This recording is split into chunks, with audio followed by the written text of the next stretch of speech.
student. This is my second lecture of subject novel drug delivery system on the topic nasopulmonary drug delivery system.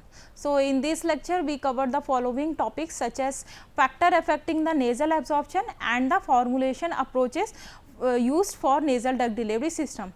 So, firstly we discuss about the factors. So, there are basically few physiochemical factor on which the nasal absorption of drugs depends. First one is chemical form.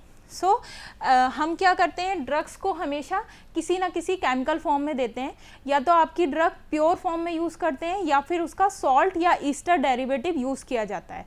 तो sometimes क्या होता है कि हमारी drug अगर हम pure form में use करते हैं तो उस केस में उसकी सॉल्युबिलिटी एंड फर्दर जो परमेबिलिटी होती है वो नेज़ल म्यूकोसा में सफिशिएंट नहीं होती ताकि वो उसके लायोफिलिक इन्वायरमेंट को पास ऑन करके फर्दर परमिएट हो सके और उसका प्रॉपर एब्जॉर्प्शन हो सके.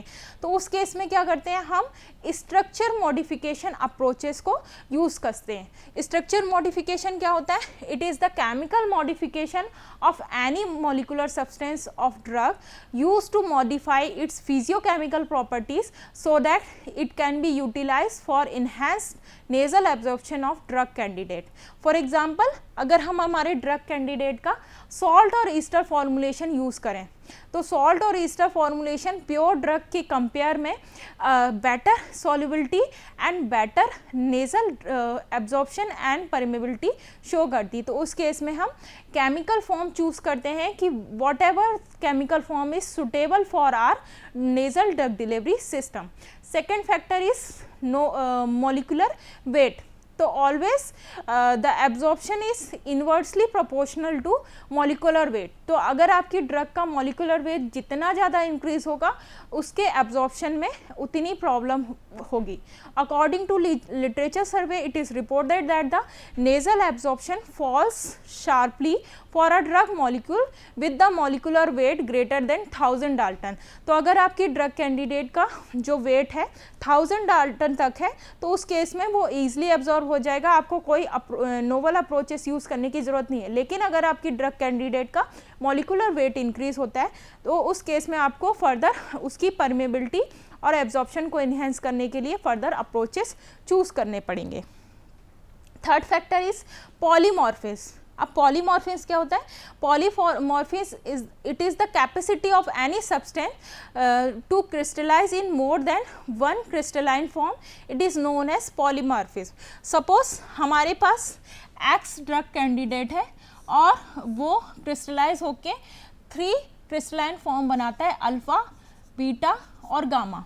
तो इन 3 फॉर्म में हो सकता है कि अल्फ़ा फॉर्म की जो सॉल्युबिलिटी हो वो और उसकी फिजियोकेमिकल प्रॉपर्टी हो वो अच्छी हो और बीटा की मॉडरेट हो और गामा की पुअर फिजियोकेमिकल प्रॉपर्टी हो. तो उस केस में before choosing our drug their polymorphic structure identification is necessary because their polymorphic structure is also affect the dissolution rate so as well as solubility of the drug, thus further absorption through the biological membrane. So prior starting any type of study there is the need that the polymorphic stability and purity of drug of nasal powder and suspension is required to be done before making of any type of nasal dosage form. Fourth parameter हमारा होता है partition coefficient of drug. Just because कि जो हमारी nasal membrane है वो predominantly lipophilic nature की होती है. तो जो ड्रग सब्सटेंस जिनकी लाइपोफिलिसिटी इन अ सफिशिएंट रेंज में होती है, लॉग के वैल्यू 1 से 3 के बीच में होती है, तो उनका एब्जॉर्प्शन ईजिली हो जाता है. लेकिन अगर आपकी ड्रग कैंडिडेट पोलर नेचर की है, हाइड्रोफिलिक नेचर की है, तो उस केस में उसका easily transport across the nasal membrane नहीं हो पाता क्योंकि नेज़ल मेम्ब्रेन लाइपोफिलिक नेचर की रखती है. तो अगर आपको चाहिए कि आपका ड्रग सब्सटेंस ईजिली एब्जॉर्ब हो पाए, उसका ईजी ट्रांसपोर्ट हो जाए, तो उसके पास सफिशिएंट लाइपोफिलिसिटी नेचर होना चाहिए. लेकिन अगर हमारी ड्रग बहुत ही ज़्यादा लाइपोफिलिक है तो उस केस में क्या होगा कि हाईली लाइपोफिलिक होने के कारण भी हमारी ड्रग फर्दर आगे जाके जो एक्वस इन्वायरमेंट आएगा नेजल कैविटी में उसमें जाके वो ईजिली डिजॉल्व नहीं हो पाती एंड फर्दर एब्जॉर्प्शन के लिए अवेलेबल नहीं हो पाती। तो हमें चाहिए कि हमारी ड्रग का पार्टीशन कोफिशिएंट इस सफिशिएंट मैनर में रहे कि ना ज़्यादा लाइपोफिलिक हो और ना लेस लाइपोफिलिक हो। It should have the sufficient lipophilicity nature. Then solubility and dissolution rate. तो अगर हमने किसी ड्रग को डोसेस फॉर्म में नेज़ल डोसेस फॉर्म में कन्वर्ट किया है तो फर्दर उसकी सॉल्युबिलिटी और डिसोल्यूशन रेट जो है सबसे इम्पॉर्टेंट फैक्टर हैं जो डिटरमाइन किए जाते हैं नेज़ल एब्जॉर्प्शन के लिए।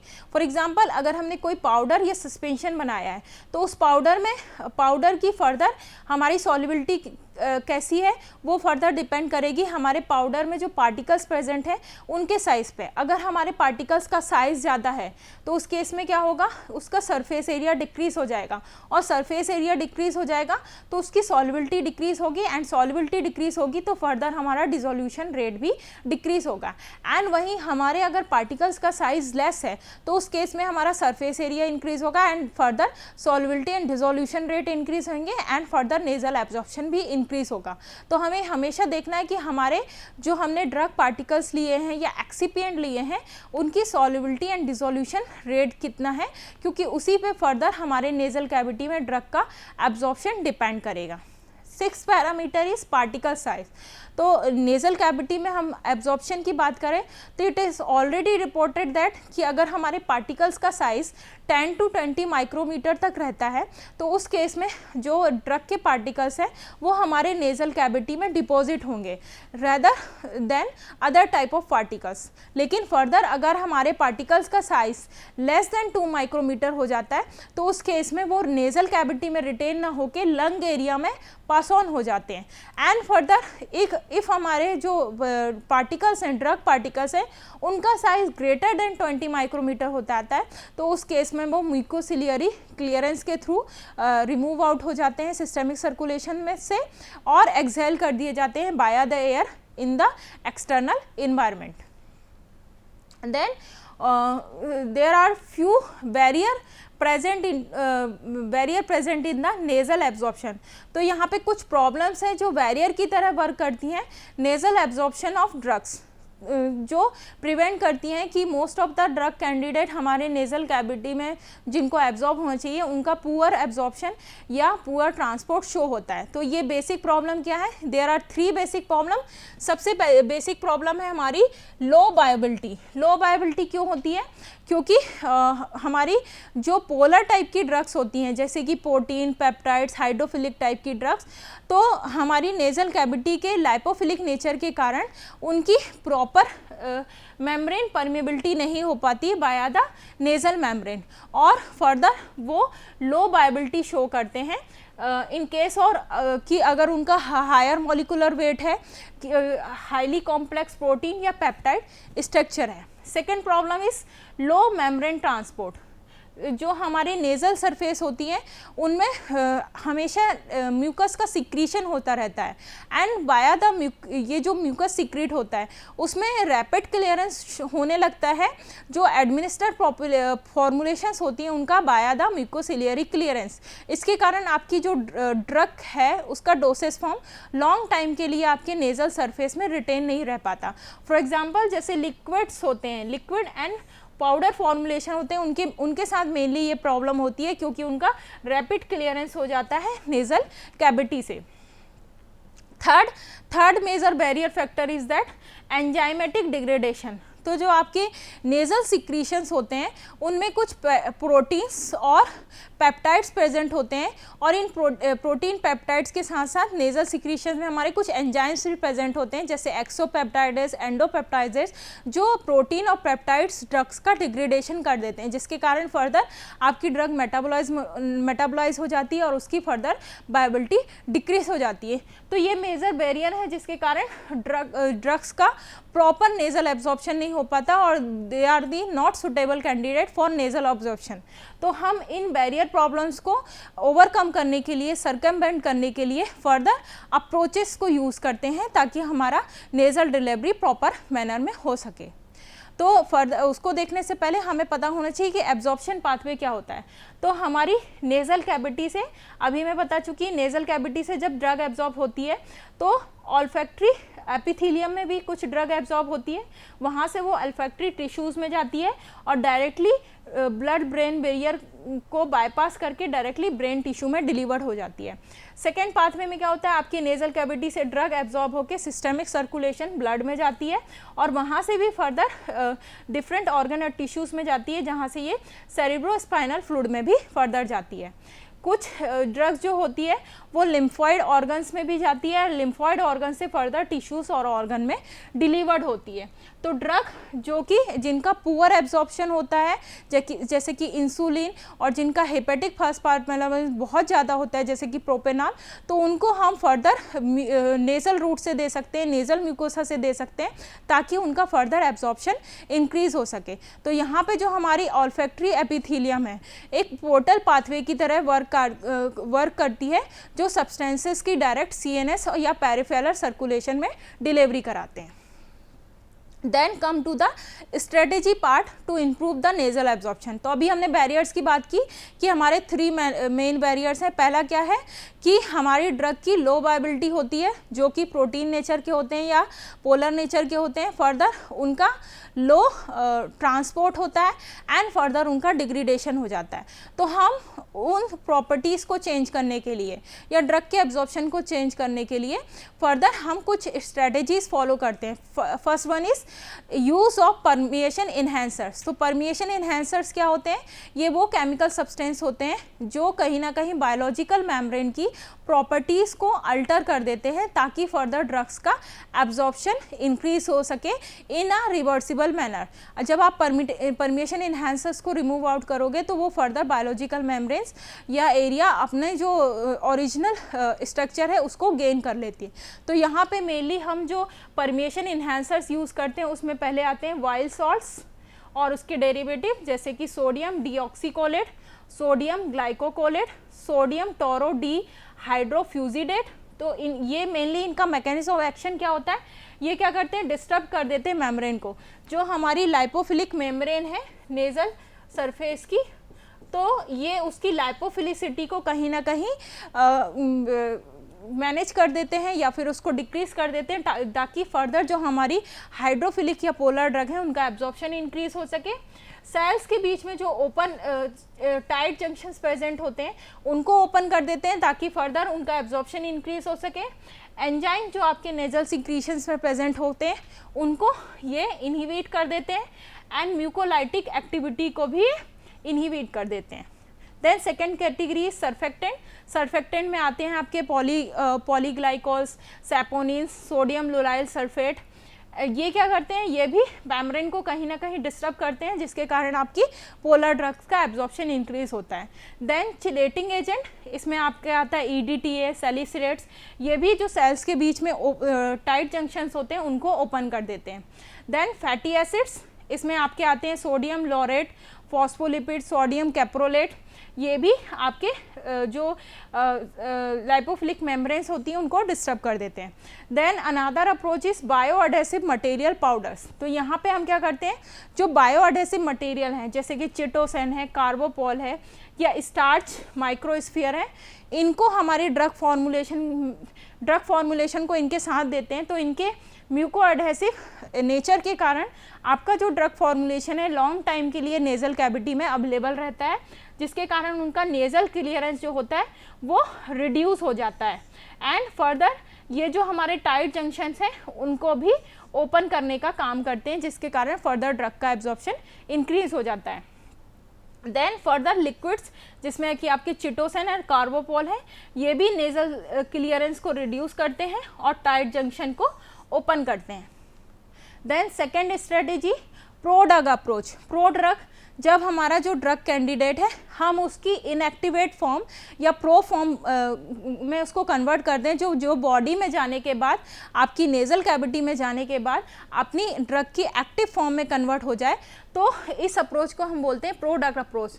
तो इससे क्या होता है कि हम फर्दर अपनी ड्रग की जो स्टेबिलिटी है उसको इम्प्रूव कर सकते हैं। फॉर एग्जांपल जैसे कि पेप्टाइड्स होते हैं, एंजियोटेंसिन सेकेंड, ब्रेडिकाइनिन, ब्रेसोप्रेसिन, कैल्सिटोनिन, तो अगर हम इसकी एनामाइन डेरिवेटिव्स बना दें तो फर्दर इनका जो एब्जॉर्प्शन होता है वो नेज़ल कैविटी में इंक्रीज हो जाता है। Third approach is structure modification. अगर हमारे जो ड्रग सब्सटेंस है उसकी केमिकल स्ट्रक्चर में मॉडिफिकेशन कर दें, कुछ बॉन्ड का एडिशन कर दें और कुछ बॉन्ड का डिलीशन कर दें, तो उसके कारण भी उसकी स्ट्रक्चर में चेंजेस आते हैं, जिसके कारण फर्दर उसकी बायोबिलिटी और नेज़ल एब्जॉर्प्शन इंक्रीज हो जाता है। फॉर एग्जांपल जैसे कैल्सिटोनिन है, कैल्सिटोनिन को अगर हम ई कैटोनिन में कन्वर्ट कर दें, जहाँ पे हम कार्बन और नाइट्रोजन बॉन्ड को रिप्लेस कर दें सल्फर सल्फर बॉन्ड से, तो फर्दर हमारी जो कैल्सिटोनिन की है उसकी नेज़ल कैविटी में बायोबिलिटी इंक्रीज हो जाती है और वो बेटर एब्जॉर्प्शन शो करती है। Fourth is particulate drug delivery system. तो अगर हमने जो नेज़ल ड्रग फॉर्मुलेशन यूज़ कर रहे हैं उसमें नोवल अप्रोचेस का यूज़ करें, नोवल ड्रग डिलीवरी सिस्टम का यूज़ करें, तो फर्दर हमारे ड्रग की बायोबिलिटी और नेज़ल एब्जॉर्प्शन इंक्रीज हो सकता है। तो इस कैटेगरी में हम माइक्रोस्फीयर, नैनो पार्टिकल, लाइपोसोम्स, कोई भी novel drug delivery system choose कर सकते हैं। Fifth approach is use of physiochemical modifying agent. तो अगर हम हमारे जो ड्रग फॉर्मुलेशन है या नेज़ल ड्रग डिलीवरी सिस्टम है उसके साथ कुछ एंजाइम इनहिबिटर या ऐसे सब्सटेंस ऐड कर दें जो फर्दर हमारे ड्रग के फिजियोलॉजिकल जो कैरेक्टर है उसको मॉडिफाई करने का वर्क करें, तो हमारी ड्रग की बायोबिलिटी और एब्जॉर्प्शन इंक्रीज होगा। फॉर एग्जांपल हम जैसे नेज़ल एंजाइम इनहिबिटर्स ऐड कर दें, तो नेज़ल एंजाइम इनहिबिटर्स क्या करेंगे, जो आपके नेज़ल सिक्रीशंस में एंजाइम्स प्रेजेंट हैं उनको ये इनएक्टिवेट कर देंगे और आपकी ड्रग का डिग्रेडेशन नहीं होगा। उस कैटेगरी में हम पेप्टाइडेजेस, प्रोटीएजेस को ऐड कर सकते हैं। ट्रिप्सिन, एपोट्रोनिन, ब्रोरोबैलिन, एमास्टेटिन, बी स्टेटिन, बोरोल्यूसिन इनहिबिटर्स को एडअप कर सकते हैं ताकि फर्दर ड्रग का एब्जॉर्प्शन और बायोबिलिटी इंक्रीज हो सके। Then come to the formulation approaches. अब कौन कौन सी फॉर्मुलेशन है जिसको हम नेज़ल के लिए चूज़ कर सकते हैं, तो इसमें आता है nasal gels, drops, spray, powder, microemulsion, microsphere, squeeze bottle, meter dose pumps जिसको MDP भी बोलते हो, एंड निबुलाइजर्स। तो सबसे पहले स्टार्ट करते हैं नेज़ल ड्रॉप्स। सबसे simple and convenient type of doses form जो है नेज़ल डिलीवरी सिस्टम के लिए वो हैं आपके नेज़ल ड्रॉप्स। सिंपल, इनकी मैन्युफैक्चरिंग भी सिंपल होता है और पेशेंट के लिए कन्वीनियंट भी होता है, वो सेल्फ एडमिनिस्टर कर सकता है, ईजिली एडमिनिस्टर कर सकता है। नेज़ल ड्रग में क्या होता है, नेज़ल ड्रॉप्स में आपका जो एक्टिव ड्रग इंग्रेडिएंट है उसको आप डायरेक्टली ईजिली फॉर्मुलेट कर सकते हो via direct dissolving the drug into the vehicle और इनटू द सॉल्वेंट। इनका मेन डिसएडवांटेज क्या है कि नेज़ल ड्रॉप्स क्या होते हैं, ये बहुत ही ज़्यादा डाइल्यूटेड डोसेस फॉर्म होते हैं। इसके कारण क्या होता है कि जो डोज होती है वो आपकी नेज़ल कैविटी से ईजिली रिमूव्ड आउट हो जाती है, लॉन्ग टाइम के लिए रिटेन नहीं होती। एज वेल एज क्या होता है कि आप नेज़ल ड्रॉप में आपका जो डोज है, कितना प्रिसाइज डोज आपने दिया है उसको आप कैलकुलेट नहीं कर सकते हो और ये नोस्ट्रल एरिया से ईजिली ड्रेन्ड आउट हो जाती है। बट ये भी रिपोर्ट किया गया है कि अगर हम नेज़ल ड्रॉप्स को देते हैं तो वो डिपॉजिट हो जाते हैं ह्यूमन सीरम एल्ब्यूमिन, जो आपकी प्रोटीन आपके नेज़ल कैविटी में प्रेजेंट होते हैं, efficiently as compare to nasal spray. तो ये एल्ब्यूमिन से जाके बाइंडिंग कर लेते हैं और एब्जॉर्प्शन को फर्दर इंक्रीज कराते हैं as compare to nasal spray. तो यहाँ पे मैंने 2 मार्केटेड फॉर्मुलेशन नेज़ल ड्रॉप्स के दिखाए हैं। Second is nasal gels. Gels क्या होते हैं, हाईली विस्कस थिकन्ड सॉल्यूशन। अगर हम विस्कोसिटी इनहेंसिंग एजेंट को हमारे फॉर्मुलेशन में एडअप कर देते हैं तो सॉल्यूशन और सस्पेंशन बनाते हैं हम हाई विस्कोसिटी के। इनकी विस्कोसिटी इंक्रीज होने से क्या होता है कि ये लॉन्ग टाइम के लिए आपकी नेज़ल सरफेस में अडहेर रहते हैं। तो इनका मेन एडवांटेज क्या है कि जो नेज़ल कैविटी से आपका फॉर्मुलेशन रिमूव आउट हो जा रहा था, तो हाई विस्कोसिटी के कारण वो आपका रिड्यूस हो जाएगा, रिडक्शन हो जाएगा। हाई विस्कोसिटी के कारण आपका जो फॉर्मुलेशन है वो नॉस्ट्रल एरिया से बाहर नहीं आएगा। देन रिडक्शन ऑफ टेस्ट, जो विस्कोसिटी इन्हेंसिंग एजेंट होते हैं वो मेनली आपके स्वीटनिंग एजेंट होते हैं, तो अगर आप उसको ऐड करोगे तो आपकी ड्रग का जो टेस्ट है, बिटर टेस्ट है, उसको आप फर्दर मास्क कर सकते हो और जो पेशेंट होता है उसको टेकन अप करने में ईजीनेस फील होती है। फिर फर्दर नेज़ल कैविटी से जो एंटीरियर लीकेज होता है वो प्रॉब्लम भी इनके साथ इसको ओवरकम कर सकते हो। इरिटेशन, जो ड्रग जैसे पाउडर की फॉर्म में देते हो या अदर फॉर्म में देते हो, तो उस इरिटेशन को भी आप रिड्यूस कर सकते हो आपकी नेज़ल जेल्स में आप इमोलिएंट या सूथिंग एक्सिपिएंट्स को यूज़ करके। फर्दर आप नेज़ल जेल्स के through systemic as well as local drug delivery provide करा सकते हो। Then nasal spray, nasal spray क्या होते हैं? ये more sophisticated type of drug delivery system है जहाँ पे आपने सॉल्यूशन और सस्पेंशन फॉर्मुलेशन को ही दिया है, लेकिन आपने यहाँ पे क्या किया है कि नेज़ल स्प्रेस में क्या होता है, मीटर डोज पंप लगा होता है और एक एक्वेटर लगा रहता है। इस एक्वेटर से हम क्या करते हैं, ये है एक्वेटर, इस एक्वेटर से जब स्प्रे की फॉर्म में आपकी ड्रग रिलीज होती है तो एग्जैक्ट अमाउंट डिलीवर्ड होता है 25 से लेके 200 माइक्रोलीटर का। तो यहाँ पे डोज प्रिसीजन मिल जाता है एज कंपेयर टू जेल और सॉल्यूशंस फॉर्म। फर्दर जो नेज़ल स्प्रे है उनकी प्रॉपर वर्किंग डिपेंड करती है कि आपकी जो फॉर्मुलेशन में है उसमें ड्रग्स का पार्टिकल साइज और उनकी मार्फोलॉजी कैसी है। फर्दर द विस्कोसिटी, आपके फॉर्मुलेशन की विस्कोसिटी है, उसके बेस पे भी फर्दर आप चूज़ करोगे कि आपको किस टाइप का पंप यूज़ करना है या किस टाइप का एक्वेटर असेंबली को चूज़ करना है। देन नेज़ल पाउडर, सबसे सिंपल टाइप की फॉर्मुलेशन है नेज़ल पाउडर। ये तभी यूज़ किए जाते हैं जब आपका ड्रग कैंडिडेट सॉल्यूशन या सस्पेंशन फॉर्म में स्टेबल नहीं रहता, तो स्टेबिलिटी को इंक्रीज करने के लिए हम उसको फर्दर पाउडर फॉर्म में देते हैं।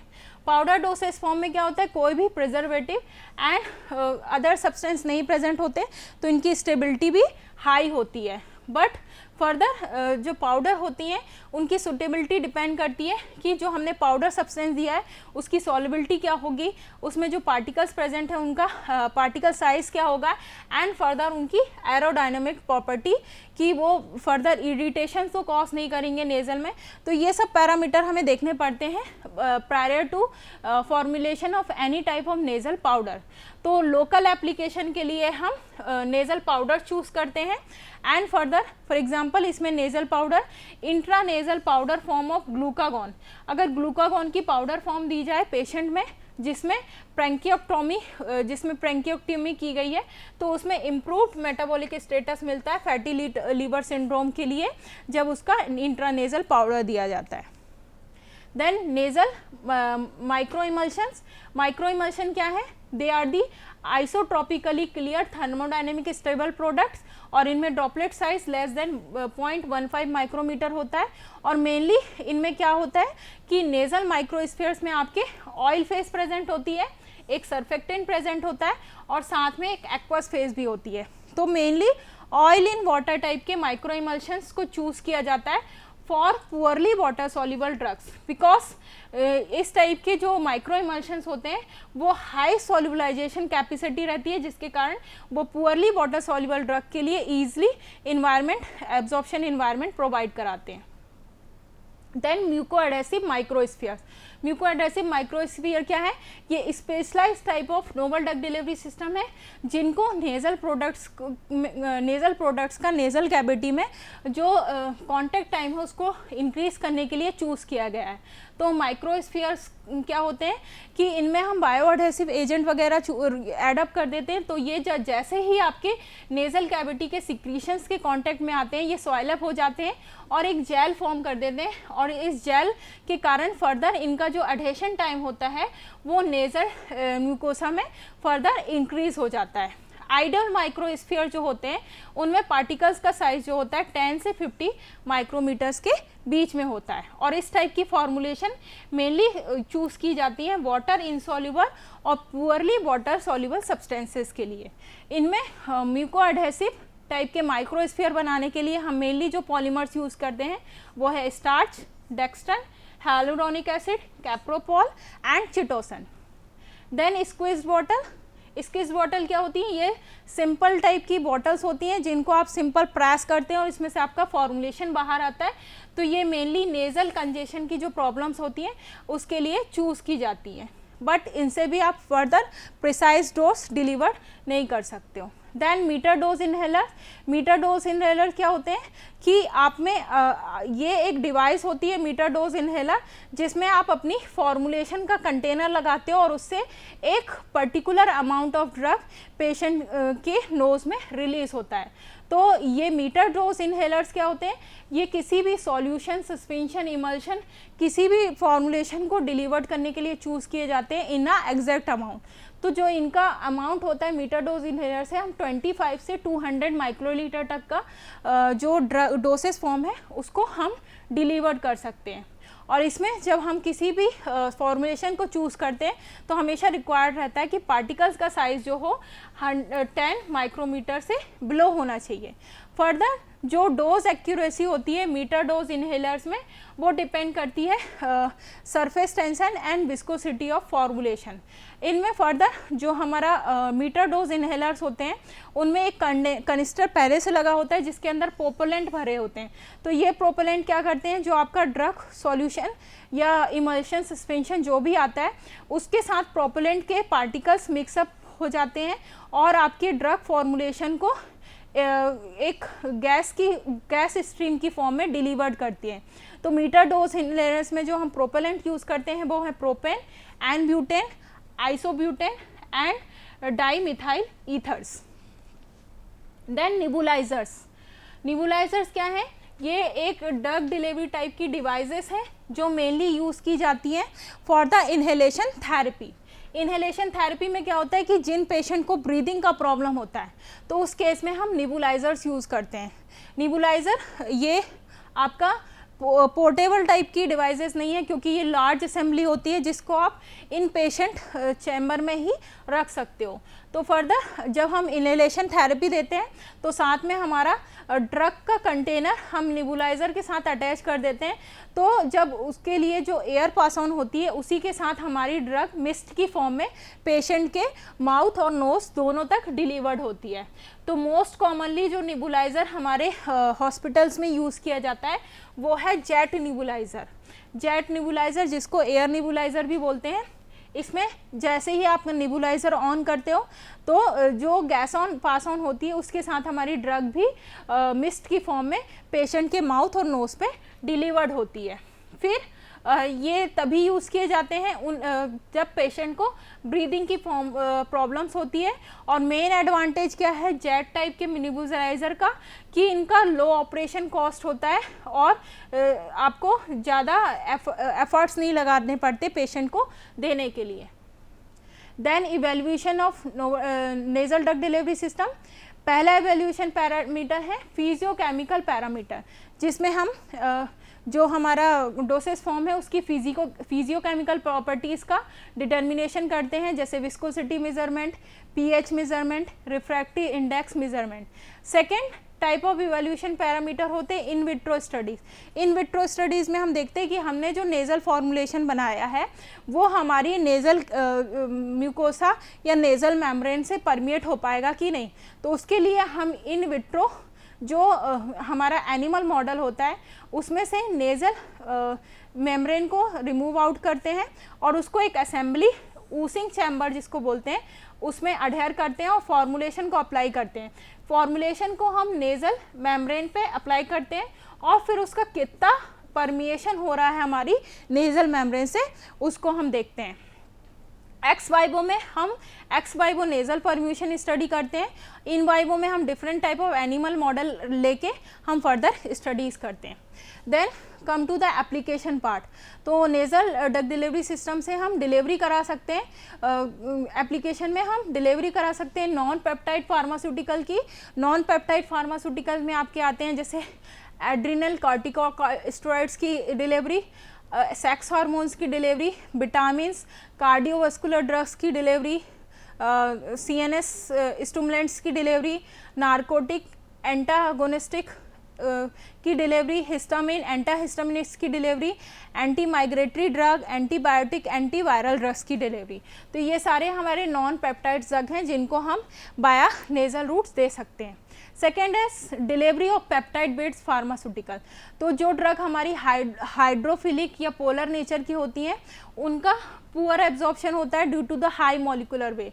तो उस केस में हम nasal type of delivery system से जब उनको देना चाहते हैं तो उनके साथ हम एब्जॉर्प्शन इन्हेंसर्स एड अप कर देते हैं जैसे सर्फेक्टेंट, ग्लाइकोसाइड, साइक्लोडेक्स्ट्रीन वगैरह, जिसके कारण फर्दर उनकी वायबिलिटी इंक्रीज हो जाती है और उनको नेजल रूट से दे सकते हैं। तो उस कैटेगरी में जिनकी डिलीवरी नेजल रूट से की जा सकती है जैसे इंसुलिन, कैल्सीटोनिन, पिट्यूटरी हार्मोन्स, हम इनको नेजल रूट से दे सकते हैं जिसके कारण फर्दर इनका एब्जॉर्प्शन इंक्रीज हो सकता है। Third is delivery of diagnostic drugs. तो जो डायग्नोस्टिक टाइप की ड्रग होती हैं जिनको डायग्नोस्टिक पर्पस के लिए चूज़ किया जाता है उनकी डिलीवरी भी हम नेजल रूट से करा सकते हैं। For example phenol sulfonphthalein. तो फिनॉल सल्फोनथैलिन जो होता है वो किडनी फंक्शन टेस्ट करने के लिए यूज़ होता है। ऐसी सिक्रेटिन जो होता है वो पैंक्रियाटिक डिसऑर्डर जो डायबिटिक पेशेंट में होते हैं उनको टेस्ट करने के लिए यूज़ होता है। तो इन दोनों की डिलीवरी भी as a diagnostic agent nasal route से कराई जा सकती है। Fourth is delivery of vaccines. तो जो वैक्सीन्स जो होती हैं जैसे एंथ्रेक्स वैक्सीन, इन्फ्लुएंजा वैक्सीन, जिसमें कि एंथ्रेक्स प्रोटेक्टिव एंटीजन प्रेजेंट होता है, उनकी डिलीवरी की जाती है म्यूको एडहेसिव मटीरियल्स के साथ बाया द नेजल रूट। तो ये थे हमारे सारे application. Then there is the reference. Thank you.